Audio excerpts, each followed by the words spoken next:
से हम जनता के चक्कर में, भीड़ इकट्ठी करने के चक्कर में इस आत्म तत्व की जगह सामाजिक, व्यवहारिक और प्रदर्शन वाले काम करने लगे, रंग राग के कार्यक्रम करने लगे। ये सोच कर के जनता ज़्यादा आएगी तो गारंटी से जनता तो ज़्यादा आएगी, लेकिन हम अपना मूल तत्व खो देंगे। और जनता भले ही कम आवे लेकिन हमारा मूल तत्व सुरक्षित रहे, इसके लिए हमें विचार करना कि हर समय व्यवहार का निषेध करना ही पड़ेगा। गुरुदेव श्री 45 वर्षों तक लगातार पुण्य में धर्म नहीं, पुण्य की क्रिया में धर्म नहीं, जड़ की क्रिया बोलते थे कि नहीं जैन साहब? कोई पूछता था कि 1 दिन हो गई, 2 दिन हो गई, 3 दिन हो गई, अब क्या यही कहोगे? तो गुरुदेव कहते थे तीसरा कहने के बाद भी तुम सुधरते तो नहीं हो। तुम्हारी वो परिणति उसमें ही धर्म बुद्धि करके बैठी हुई है, उसी में संतुष्टि करके बैठी हुई है। देखो हमारी पूजा छूट जाती है रमेश जी, 1 दिन का प्रक्षाल छूट जाता है, हम दुखी होते हैं कि यार आज हमारा प्रक्षाल छूट गया। लेकिन इतना सुनने के बाद भी हम तत्व विचार में उपयोग नहीं लगा पाते, इसका दुख नहीं होता। आज मैंने एकांत में बैठ के तत्व विचार नहीं किया, इस बात का दुख होता है हम में से किसी को?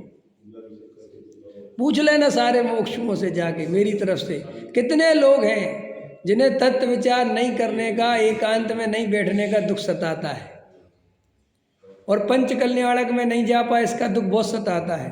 भगवान की आहार विधि नहीं देख पाए, अरे आज भगवान की आहार विधि है, आहार विधि है, आहार विधि है, नहीं समझ में? और मरे जा रहे वो आहार विधि देखने के लिए।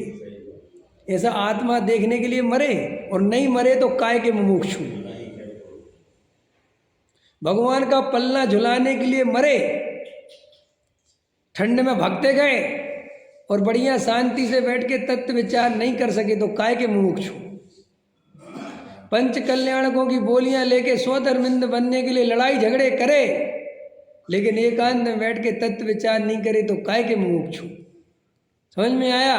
मंदिर बनवाए लेकिन एकांत में बैठ के तत्व विचार नहीं करे तो काय का मुमुक्षु?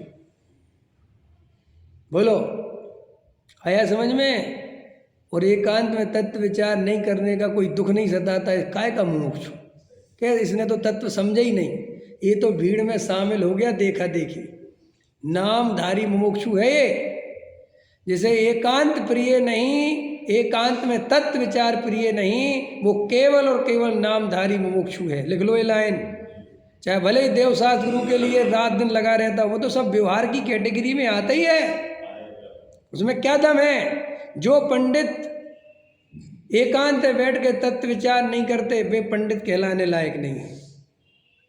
समझ में आया कि नहीं आया? जिनके अंदर 24 घंटे वेद ज्ञान की धारा नहीं चलती वो काय का पंडित? शास्त्रों को पढ़ने से कोई पंडित नहीं हो जाता।